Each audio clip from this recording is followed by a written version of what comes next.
Kolkata rape case, Moumita दास doctor, कुछ हुआ उसका, बस मोमबत्ती जला के रह गए कुछ लोग। नमस्कार दोस्तों, आपने एक डायलॉग तो सुना होगा, मशहूर डायलॉग है सनी देओल का, तारीख पे तारीख, तारीख पे तारीख। ऐसा ही कुछ एल्विस यादव के साथ हो रहा है। जी हाँ साथियों, एल्विस यादव के साथ हो रहा है। देखा गया है उनके ऊपर पुलिस पर केस, केस पर केस, केस पर केस हुए जा रहे हैं। बहुत सारे तमाम झूठे केस भी उनके ऊपर हुए हैं।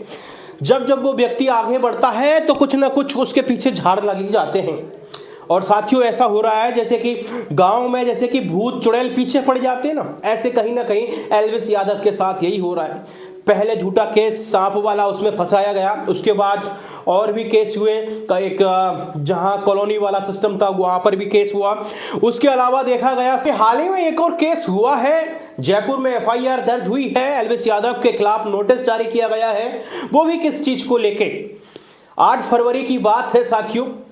एल्विस यादव अपने गाने की शूटिंग के लिए जयपुर जाते हैं और उसी वक्त वो अपना ब्लॉग भी बनाते हैं। एल्विस यादव की एक खास बात है कि वो हमेशा ब्लॉग बनाते हैं और ब्लॉग से ही वो काफी आगे बढ़े हैं, जहां उनके कम से कम 15 मिलियन से ज्यादा फॉलोअर हैं, सब्सक्राइबर हैं यूट्यूब पर। एल्विस यादव ब्लॉग बनाते हैं और उस ब्लॉग के अंदर एक जिक्र करते हैं कि पुलिस हमारी सुरक्षा कर रही है। हालांकि साथियों जब जब वो वीडियो बनाते हैं तो उसमें चेतक गाड़ी दिखती भी है और वाकई में वो दिख भी रही है। हालांकि बाद में इस बात को बढ़ाया जाता है क्योंकि एल्विस यादव कोई बयान दे और उसके ऊपर लोगों का एक्शन ना आए, तो ये तो नॉर्मल बात है। एल्विस यादव के दुश्मन हमेशा कुछ ना कुछ तो ऐसा ही करते रहते हैं, क्योंकि देखो वो व्यक्ति बहुत आगे बढ़ चुका है जिंदगी में। क्योंकि अब आप देखिए 4 करोड़ की गाड़ी भी लेके आया है वो, तो कहीं ना कहीं चुभने तो लगा है वो लोगों की आंखों में। और यही वजह है साथियों, देखिए उसको सुविधा दी गई थी, उसको सुरक्षा दी गई थी, कैसे भी दी गई थी, एक भाईचारे एक व्यवहार के खातिर जो भी सुविधा दी गई थी, लेकिन लोगों ने उसको गलत तरीके से लिया और उसको बढ़ाया, सोशल मीडिया पे पुलिस को ट्रोल करने लगे।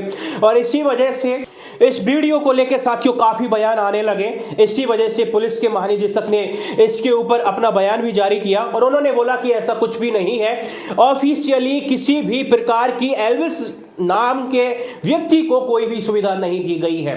और अगर ऐसा होता है जिस तरीके से पुलिस का ये गलत इस्तेमाल कर रहे हैं, वीडियो में एडिट कर रहे हैं, तो कहीं ना कहीं इनके ऊपर कार्रवाई की जाएगी। अब साथियों दूसरा पहलू यहां पर यह है, क्योंकि एल्विस यादव के साथ पूर्व मंत्री खचरियावास जी का बेटा भी होता है और वहां खचरियावास जी कहते हैं कि भाई मैं तो सरकार में हूं नहीं, अगर मैं सरकार में होता तो बात अलग होती, मेरे हाथ में पावर होती तो मुझे पता भी होता कि पुलिस जो एस्कॉर्ट है वो दी गई है या नहीं दी गई। हालांकि साथियों पुलिस एस्कॉर्ट हमने देखा है तो दी गई है, हो सकता है वो व्यवहार के लिए दी गई है, लेकिन जब इस तरीके से मामला उछला है तो देखिए कहीं ना कहीं हर कोई बचाव चाहता है और यहाँ वही सिस्टम हो रहा है और बस इसी वजह से कानूनी प्रक्रिया अपनाई गई है। हालांकि होने वाला कुछ नहीं है, ऐसा कोई बड़ा मामला नहीं हुआ है, लेकिन यहां साफ तौर से देखा जा सकता है कि एल्विस यादव जब जब बाहर निकलते हैं तो उनके ऊपर कुछ ना कुछ तो ठोकते हैं लोग। पता नहीं क्या हो गया है। मंत्री साहब ने अपने बेटे को बचा दिया है कि भाई ऐसा कुछ नहीं है, ना मेरे बेटे ने ऐसा कोई बयान दिया है, ना ही उन्होंने कहा है, ना ही एस्कॉर्ट के बारे में कहा है। जबकि एस्कॉर्ट था और हर थाने पर बदल जाएगा, यह भी बात हुई थी। लास्ट में एल्विस यादव ने यह भी बोला था कि राजस्थान पुलिस का बहुत बहुत धन्यवाद इस चीज के लिए, जिस तरीके से सुरक्षा दी गई थी, ये सारी चीजें हुई थी साथियों और दी गई थी। लेकिन सवाल यहां खड़ा होता है कि अगर एल्विस यादव के लिए सुरक्षा दे भी दी तो इसमें ऐसा गलत क्या कर दिया? आप मुझे एक बात बताइए। एल्विस यादव अपने आप में एक ब्रांड है, उसकी एक बहुत बड़ी फॉलोइंग है, वो एक सेलिब्रिटी से कोई कम नहीं है, एक अच्छे सेलिब्रिटी को वो पीछे करता है। अगर एल्विस यादव को सुरक्षा दी गई है तो इसमें ऐसा कुछ नहीं है, लेकिन बात यहाँ थोड़ी सी यही आ रही है कि भाई एल्विस यादव ने इसके लिए ना कोई ऑफिशियली डिमांड की थी इस चीज के लिए, और बगैर ऑफिशियली ये काम हुए हैं तो ये सारी चीजें हुई हैं और एक और एफआईआर दर्ज हो चुकी है। चलिए कोई नहीं, जब इतनी एफआईआर हो रही है तो भाई के नाम एक और एफआईआर दर्ज है। हालांकि होने वाला कुछ नहीं है।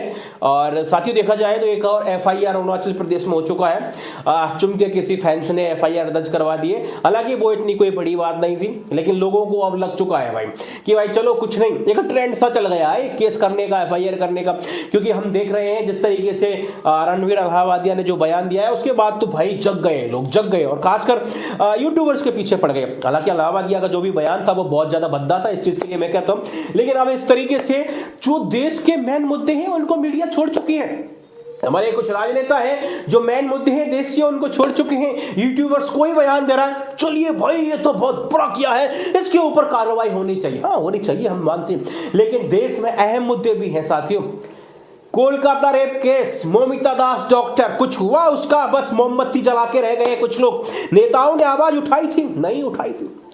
दूसरा केस हम बात करते हैं 2022 में होता है साथियों, श्रद्धा का जहां अमिताभ उसके टुकड़े टुकड़े कर देता है। आवाज उठाई थी? नहीं उठाई थी। अभी हाल ही में हमारा एक भाई आत्महत्या कर लेता है। हमारे बहुत ऐसे सारे केस हैं जिनके ऊपर कोई आवाज नहीं उठाई गई है, जो कि साथियों उठाना चाहिए। वो मामले दबा दिए गए जो कि बहुत इंपॉर्टेंट थे, क्योंकि हमारे समाज में अगर जैसे रेप जैसी घिनौनी हरकतें की जा रही हैं तो इससे बुरा क्या हो सकता है। इसके ऊपर भी एक्शन लेना चाहिए था, जैसा इसके ऊपर एक्शन लिया है। जिस तरीके से समय राणा का शो बंद कर दिया है, समय राणा इतना ज्यादा डर चुका है, उसने सारे जितनी भी पोस्ट थी सब डिलीट कर दी यूट्यूब से। तो कहीं ना कहीं ये चीजें अच्छी हुई हैं, हम सब लोग जगे हैं, लेकिन बात यहां आ रही है बहुत सारे ऐसे अहम मुद्दे हैं साथियों। मणिपुर के केस आपको याद है किस तरीके से महिलाओं को नंगा करके दौड़ाया था, ये भी वीडियो वायरल हुई थी। कुछ हुआ क्या उनके ऊपर? मणिपुर के सीएम ने इस्तीफा दे दिया, कुछ हुआ?